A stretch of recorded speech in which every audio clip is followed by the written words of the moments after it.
Hello students, in this lecture we will be discuss about applications of Gauss's theorem. Okay. So, we will be start with first application of Gauss's theorem, electric field intensity due to an infinity long uniformly charged wire. Suppose this is a infinity long charged wire which is positively charged. Okay. Suppose linear charge density of this wire lambda, and we have to calculate electric field intensity. We have to calculate electric field intensity at any point P. We have to calculate electric field intensity E equal to question mark at point P. मान लीजिए ये कोई point P है, इस point P पर हमें electric field intensity calculate करनी है. We draw a cylindrical Gaussian surface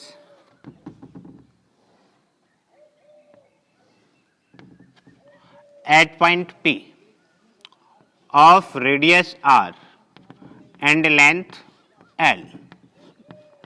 We takes an area element at the surface of cylinder, and direction of area element normal outward.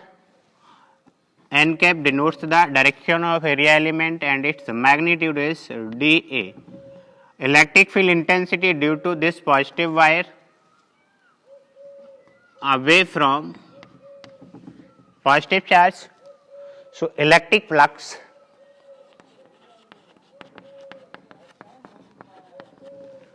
through the Gaussian surface, through the Gaussian surface, phi of A equal to integration A into dA cos 0, because area vector and electric field intensity both are in same direction. Okay. Phi of A equal to A integration dA, sorry ये close integration होगा, dA का integration करेंगे A for curve surface area of this cylinder. So phi of A equal to A into 2πRL. This is equation number 1. Okay. According to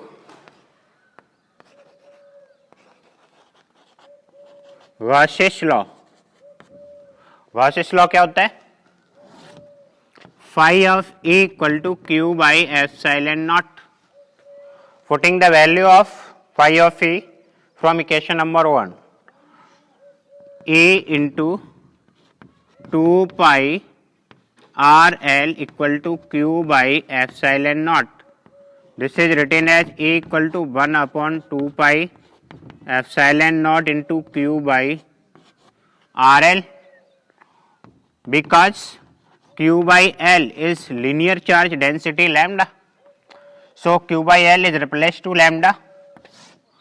A equal to 1 upon 2 pi epsilon naught into lambda by R. This is the electric field intensity due to a infinity long charged wire. Okay. इसको एक बार अच्छे से note करिए, फिर हम थोड़ा आगे बढ़ते हैं. Okay.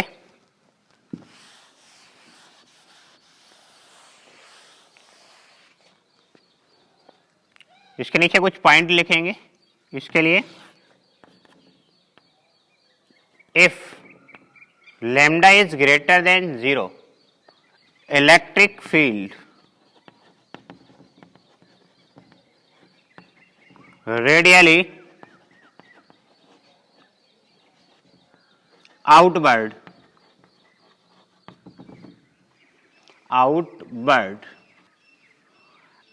and lambda is less than 0, electric field radially inward at every point, दोनों में at every point पे एक में इलेक्ट्रिक फील्ड रेडियली आउटवर्ड होगा और दूसरे में रेडियली इनवर्ड होगा। ओके, इसे नोट करें अच्छे से, फिर अगला एप्लीकेशन पढ़ते हैं।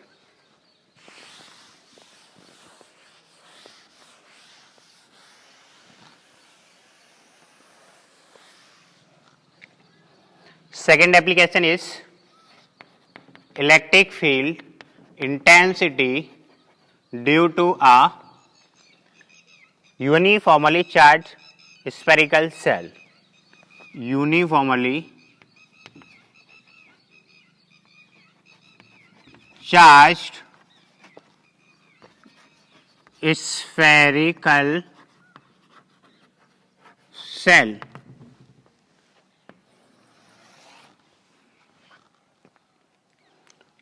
Suppose this is a spherical cell of radius capital R with center O and surface charge density sigma. तो क्या लिखेंगे? Suppose surface charge density of this cell sigma, radius R,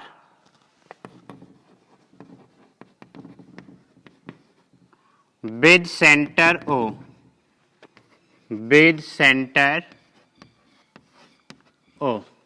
okay.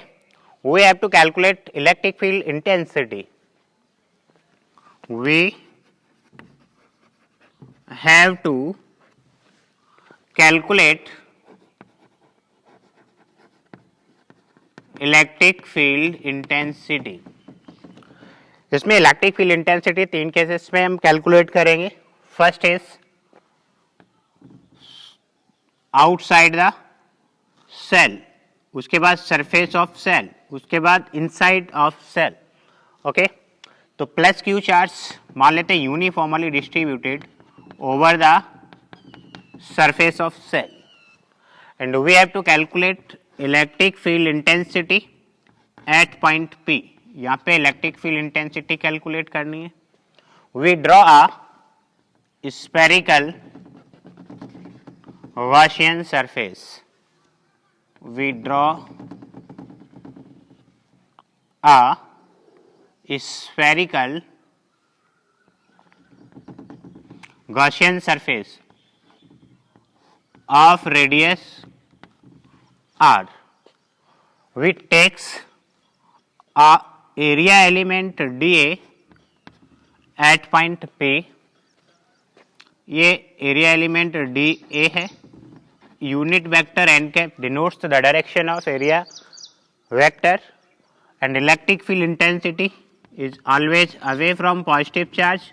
It means area vector and electric field intensity both are parallel to each other.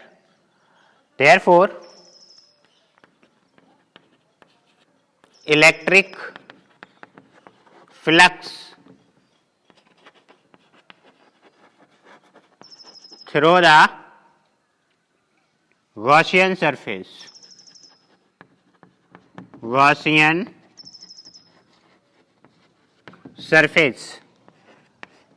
phi of A equal to close integration A into dA cos 0, phi of A equal to A into close integration dA is where close integration of dA is equal to curved surface area of Gaussian surface. So this is written as phi of A equal to A into 4 pi r square. Equation number 1. According to Gauss's law,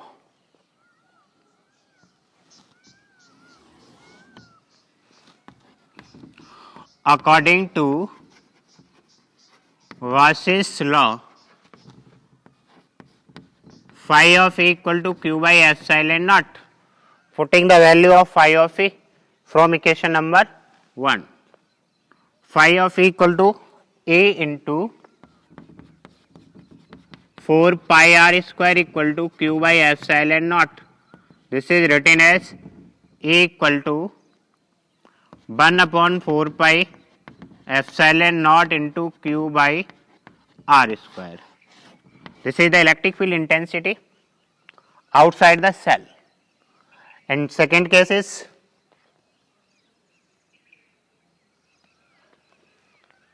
ये है electric field intensity outside the cell. इसे एक बार अच्छे से note करिए, फिर थोड़ा आगे बढ़ते हैं.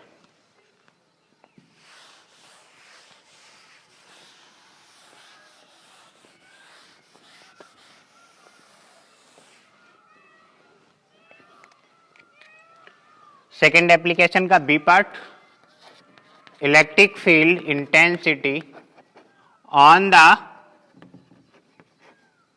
surface of cell. Let us consider this is a spherical cell of radius r with center O plus q charge uniformly distributed over the surface of cell. Okay, तो इसका सरफेस चार्ज डेंसिटी क्या हो जाएगा? q by 4 pi capital R square. तो charge q equal to sigma into 4 pi R square. पहले point outside में था, ये वाली डिस्टेंस r थी. जब कोई पॉइंट इसके सरफेस पे लाई करेगा तो small r equal to capital R हो जाएगा. तो स्मॉल r की जगह हम क्या लिखेंगे? कैपिटल R, और चार्ज q की जगह sigma into 4 pi R square.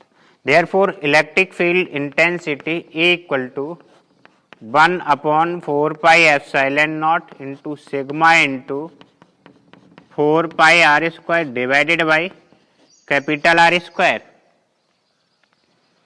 R square cancel out to R square, 4 pi cancel out to 4 pi.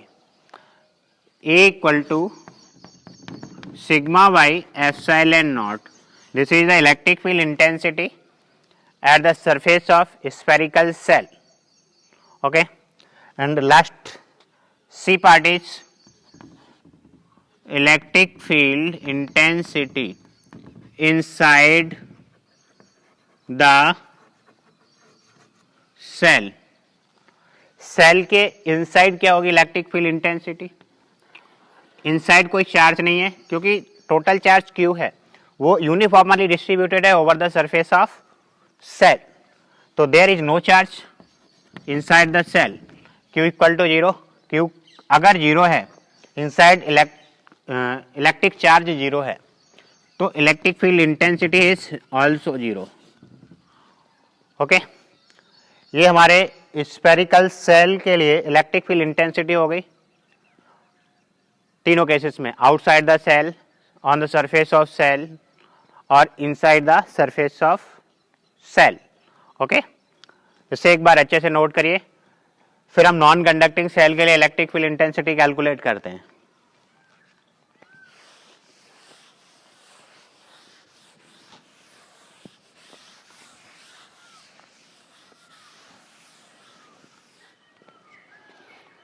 Third application of Gauss's law, electric field intensity due to a non-conducting spherical cell.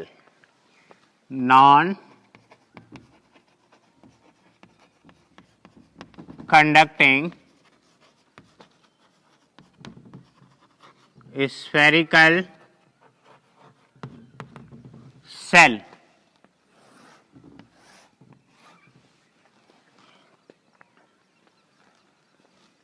suppose this is a non-conducting spherical cell of radius r with center O and volume charge density rho. Okay, तो क्या लिखेंगे? Volume charge density of this cell rho, radius r,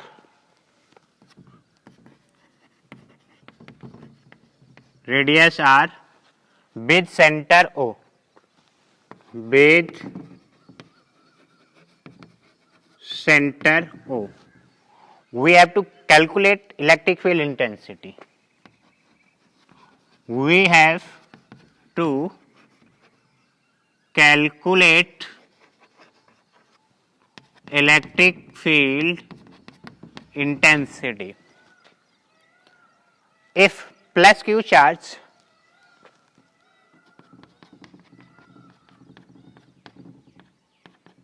uniformly distributed inside the cell, it means plus q charge spread inside the cell. We draw a spherical Gaussian surface inside the cell. इसका radius मान लीजिए small r है. Okay, तो electric flux through this Gaussian surface, electric flux through this Gaussian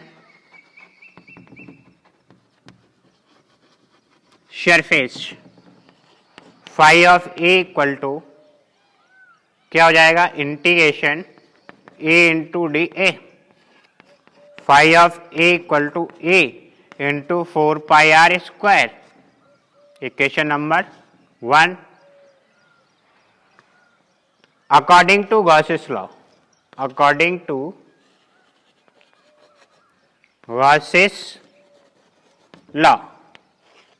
phi of A, अब total charge Q इस cell के अंदर है. अगर हम ये मान लें कि ये जो गॉसियन सरफेस है ये Q डैश चार्ज कंटेन करता है, तो गॉस थ्योरम क्या हो जाएगी?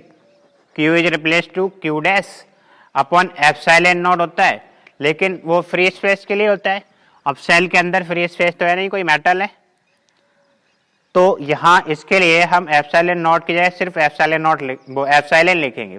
Phi of A equal to Q dash by epsilon. Okay, putting the value of phi of E from equation number 1. Phi of E का value put करेंगे तो A into 4 pi R square equal to Q dash by epsilon. A equal to 1 by 4 pi epsilon into Q dash by R square. Because volume charge density rho equal to charge Q dash upon volume of this Gaussian surface. इसका volume क्या हो जाएगा? 4/3 pi R cube. जब Q dash का value निकालेंगे यहां से तो कितना हो जाएगा? Q dash equal to rho into 4/3 pi R cube. Q dash का वैल्यू अब यहां पुट करिए. Electric field intensity A equal to 1/4 pi epsilon.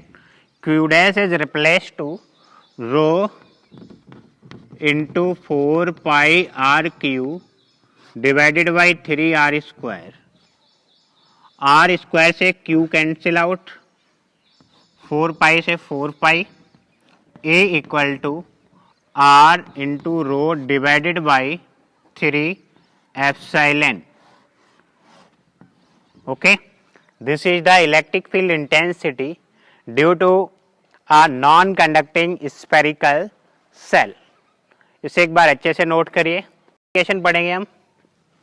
Electric field intensity due to a infinity long charged plate. Okay, so let us consider this is a infinity long charged plate, positively charged है ये, and surface charge density sigma.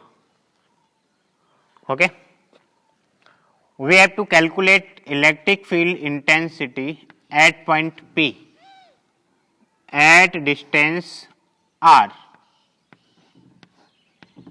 from the center of plate. Okay, we draw a cylindrical Gaussian surface at point P. Up because sheet have two surfaces, therefore we draw a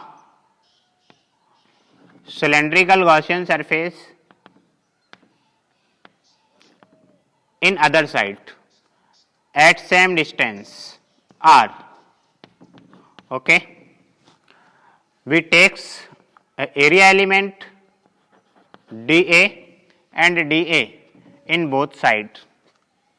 Okay, therefore electric flux through this Gaussian surface, through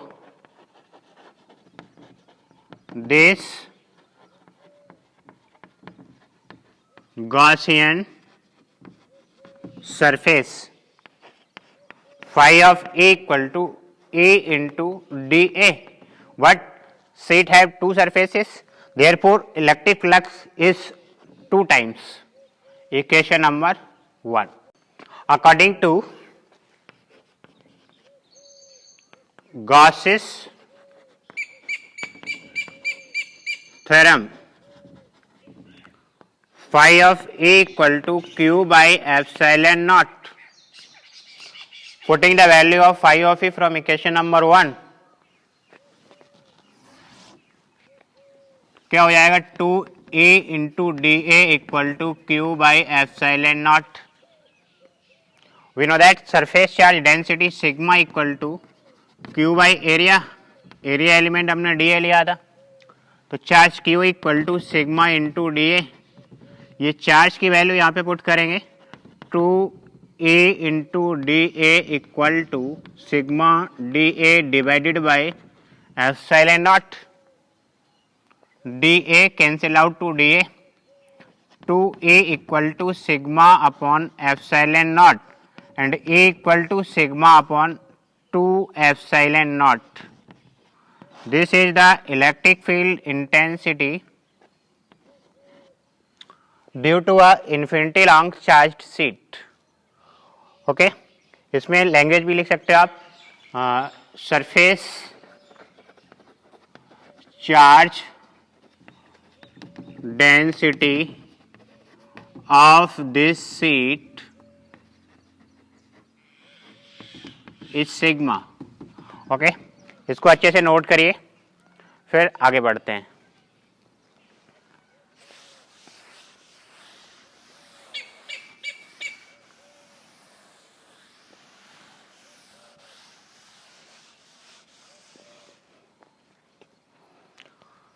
suppose to parallel sheets हैं which are infinity long. ये दोनों positively charge हैं. इसका surface charge density sigma 1 है and other plates have surface charge density sigma 2. Positive positive इस तरह से. तो दोनों प्लेट्स के लेफ्ट साइड में और दोनों प्लेट के राइट साइड में और बिटवीन प्लेट्स अगर हमें इलेक्ट्रिक फील्ड इंटेंसिटी कैलकुलेट करनी हो तो कैसे करेंगे? In first region and in second region, this is third region. Okay, so electric field intensity is always away from positive charge.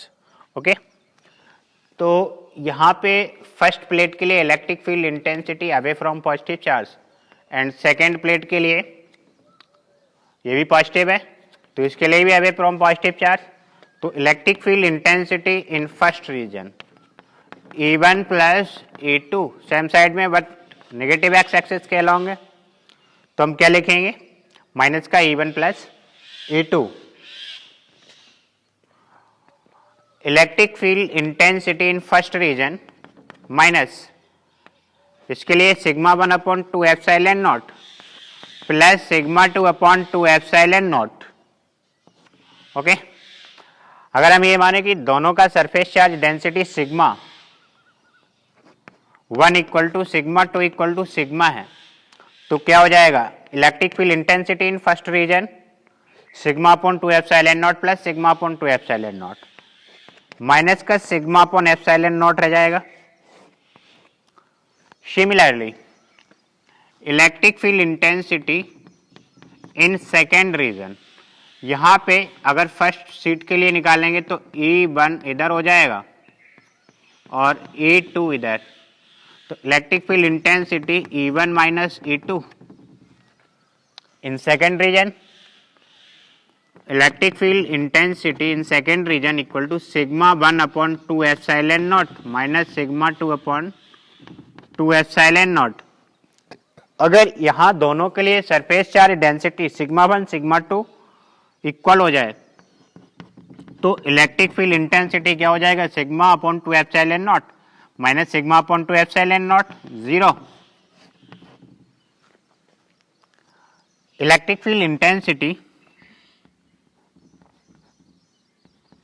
in third region, electric field intensity due to first seat away from positive charge E1 and electric field intensity due to second seat E2, this is also away from positive charge.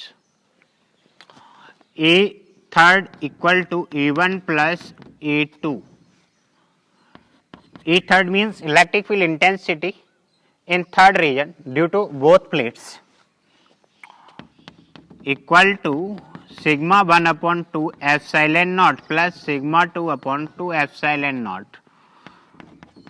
ये क्या हो जाएगा, sigma 1, अगर sigma 1 और sigma 2 equal हो तो क्या हो जाएगा, sigma upon 2 epsilon naught plus sigma upon 2 epsilon naught, sigma by epsilon naught. Okay, इसको एक बार अच्छे से नोट करिए, फिर थोड़ा आगे बढ़ते हैं।